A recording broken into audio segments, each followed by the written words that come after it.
Olá, pessoal.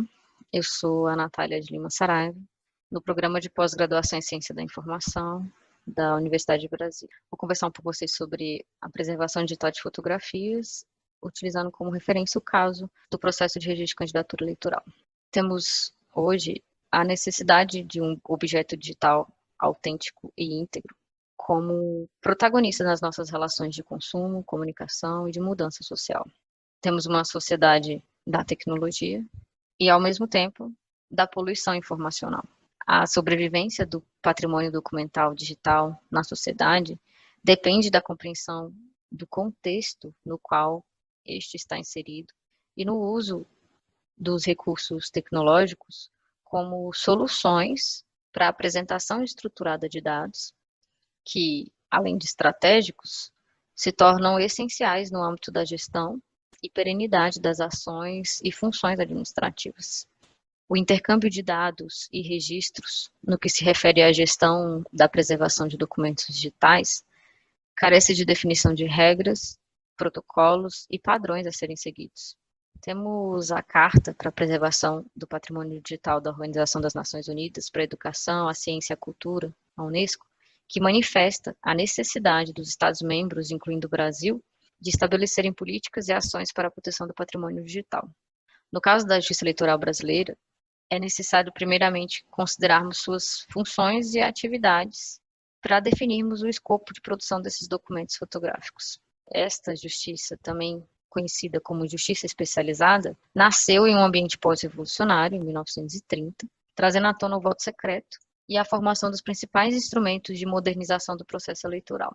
A ideia de patrimônio começa nas sociedades modernas na França, após a Revolução Francesa. Além da questão que insere a documentação como patrimônio de uma nação, a política francesa vai além e insere no rol de discussões sobre patrimônio documental o próprio documento fotográfico. A pesquisa, ainda em andamento, está pautada no estudo do caso do processo de registro de candidatura eleitoral e nas ações que garantem a preservação do patrimônio fotográfico digital. Ou seja, temos uma vinculação com os padrões de sistematização e disponibilização da informação associada ao contexto de produção.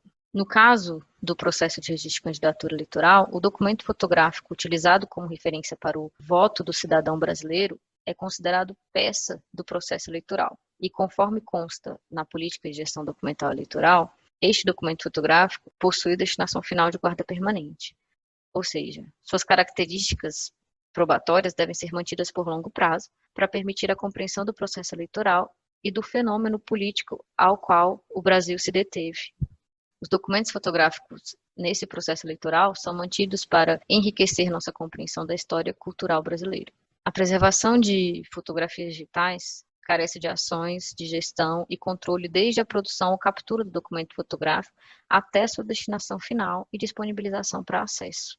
A preservação digital não é uma tecnologia, e sim o planejamento e o desenvolvimento de ações coordenadas institucionalmente que, ao estabelecer o compromisso de armazenamento de longa duração, disponibilizam investimentos expressivos em capacitação e recursos tecnológicos, além do estabelecimento de interrelacionamentos em rede com os pares dessa mesma área de atuação. Importante a gente destacar aqui a aplicação social que é utilizada como fundamento da ciência da informação. Nesse aspecto, essa pesquisa ela tem o seu referencial na análise do fenômeno político do voto na sociedade brasileira e o impacto da fotografia de urna. Essa análise, que ainda está em andamento, do fenômeno do documento fotográfico dentro do processo eleitoral, relacionando o fluxo de produção, vem permitindo compreender seus usos e valor social, pois o documento fotográfico pode ser detentor de diversos significados, sentidos e funções de representação ou comunicação. E, ao ser identificada a intenção administrativa, passa a possuir características que podem ser analisadas como suporte da informação nos meios de comunicação e no ambiente sociocultural. Os dados coletados até agora foram analisados na perspectiva do documento fotográfico e das ações de preservação digital, bem como as ações no âmbito da justiça eleitoral e a perspectiva dessa preservação no ciclo da informação. Nesse contexto, a presente pesquisa ela caracteriza-se pela subjetividade da interpretação e a discussão apresenta uma revisão sistemática que parte da temática preservação digital no ciclo da informação e na fotodocumentação e culmina com a importância das ações administrativas de gestão, políticas e normas para possibilitar o acesso a longo prazo.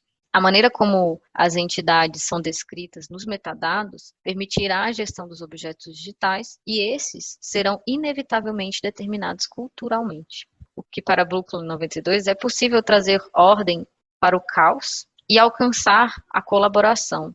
Porém, é necessário um entendimento compartilhado de padrões e protocolos. Ou seja, é necessário a atuação em rede entre os pares para que seja possível a realização da preservação digital. No aspecto dos documentos natos digitais, tem-se a necessidade de adotar um conjunto de práticas para manter a autenticidade e garantir o acesso em longo prazo. Considerando a necessidade de alterar os documentos tecnologicamente para que estes possam ser preservados, temos o conceito de autenticidade centrado na capacidade de controlar e identificar essas alterações, sabendo que essas alterações não podem comprometer o sentido dado originalmente ao documento. Essa pesquisa, ela se iniciou na ideia composta pelo ciclo da informação, que temos aqui nessa imagem. Esse desenho ele vem sendo discutido no âmbito do GEPAF, foi discussão no meu mestrado, em 2017, e agora ele tem uma nova forma de apresentação, baseada no que vem sendo discutido no grupo. O que é importante falar sobre esse desenho é que temos algumas fases no ciclo da informação, a gênese, a organização, a recuperação, a comunicação, e que, considerando um ciclo, ele se reinicia a cada novo uso do mesmo documento ou a geração de um novo documento.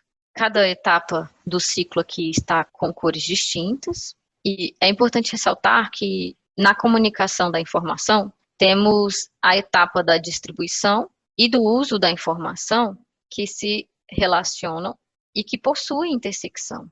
Eu tenho as duas que podem estar acontecendo ao mesmo tempo. Porém, quando eu analiso a área do uso e da identificação, essas se conectam, mas não se interpenetram. Não há intersecção aqui, porque aqui eu tenho o encerramento do ciclo e o início de um novo ciclo. Por isso, essas duas etapas não podem acontecer ao mesmo tempo. Ao iniciar uma nova volta no ciclo, temos a produção de um novo documento fotográfico. Mesmo sendo esse com as mesmas características visuais, ao se iniciar pela gênese, teremos um outro contexto, uma retroalimentação do ciclo com uma diferente função. Essas fases do ciclo, elas foram analisadas sob a perspectiva de compreender a gestão da preservação digital de fotografias dentro do contexto informacional. Partindo do pressuposto que o documento fotográfico digital possui especificidades e complexidades que devem ser consideradas para permitir que a preservação digital favoreça o acesso a longo prazo da preservação digital, ela se torna transversal ao ciclo da informação, pois ela precisa ser pensada, planejada e executada desde a gênese, desde a identificação, produção ou captura do documento fotográfico. E sua representação perpassa pela transmissão, arquivamento, até a guarda permanente, o acesso, o reuso. Para se ter a preservação digital, é necessário registrar todas as alterações de forma documentada e sistêmica, assegurando assim uma abordagem, conforme Flores 2018, da preservação digital sistêmica e cíclica, com garantia de autenticidade, confiabilidade, integridade e fixidez ao longo do tempo. No ciclo da informação, as atividades de gestão, preservação, acesso e difusão devem ser pensadas desde a gênese, para permitir a garantia da disponibilização da informação. Na próxima imagem, temos como isso seria representado, e é possível identificar que, para possibilitar a recuperação do documento fotográfico digital com os dados probatórios, informacionais e o conteúdo visual, esse necessariamente precisa ser pensado desde a fase de geração e identificação. Para preservar o documento fotográfico digital, é necessário o estabelecimento de políticas, normas e protocolos que perpassem todo o ciclo informacional, para permitir o acesso, o uso e o reuso desse documento. Sem a gestão, sem todas as etapas da gestão, não é possível falar em preservação digital. Utilizamos como norteador para essa pesquisa a comparação e análise do fluxo do processo de candidatura com a ABNT-NBR 15472, 2007, e a ABNT-NBR 15862, 2010, que trazem um modelo de referência para um sistema aberto de arquivamento de informação, Como a manutenção do contexto é essencial para a compreensão do documento fotográfico, a pesquisa focou também na possibilidade de identificação dos metadados capazes de verificar o produtor arquivístico, o motivo de criação do documento e sua finalidade na instituição, já que as fotografias dentro do fluxo precisam ser visualizadas como um conjunto documental orgânico capaz de cumprir seu caráter probatório de registro histórico das ações, sendo esses, em alguns casos, um item documental dentro de um processo. Na missão de aperfeiçoamento do sistema judiciário brasileiro, no que concerne à transparência administrativa e processual, inclui-se a coordenação e a normatização das políticas de gestão documental. Portanto, é necessário situar essa temática no prisma que se detém a justiça brasileira, que é a nossa Constituição.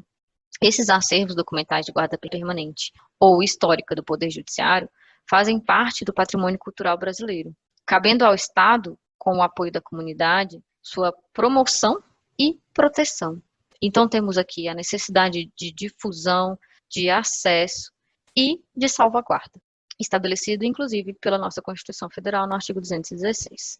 Na missão de aperfeiçoamento do sistema judiciário brasileiro, principalmente no que concerne à transparência administrativa e processual, inclui-se a coordenação e a normatização das políticas de gestão documental. Com efeito, essas atividades garantem o acesso às informações e a respectiva preservação, seja para o exercício de direitos individuais, seja para o exercício de direitos sociais, ou para a participação na administração pública.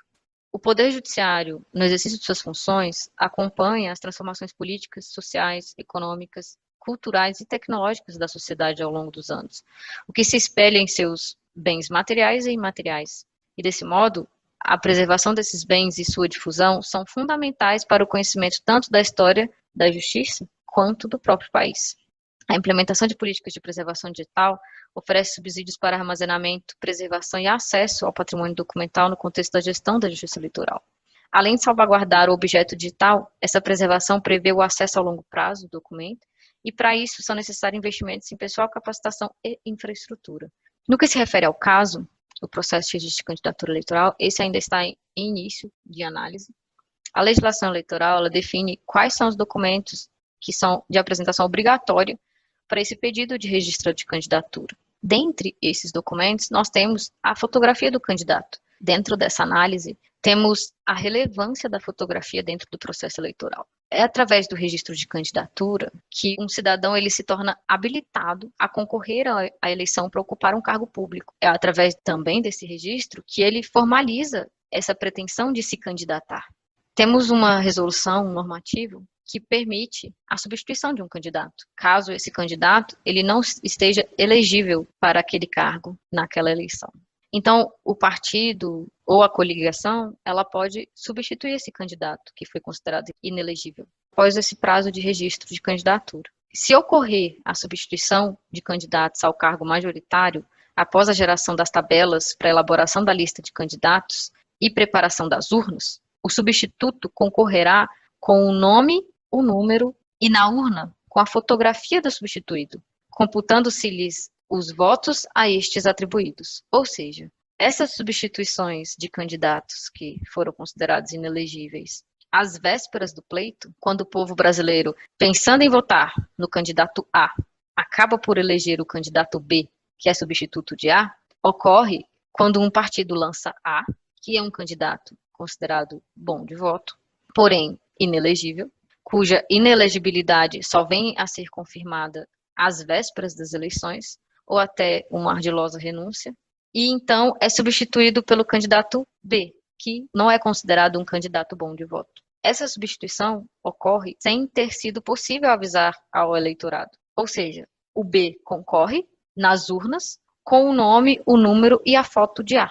Temos aí um eleitorado votando no conhecido, que é o A, e elegendo o B, que é um total desconhecido.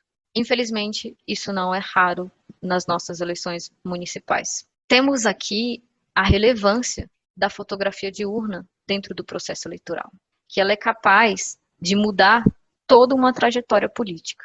Vale a reflexão sobre a relevância da fotografia de urna dentro do processo eleitoral e na formação da sociedade brasileira. Obrigada. Esse é um pouco da inquietação que ainda vem sendo analisada e espero a contribuição de todos.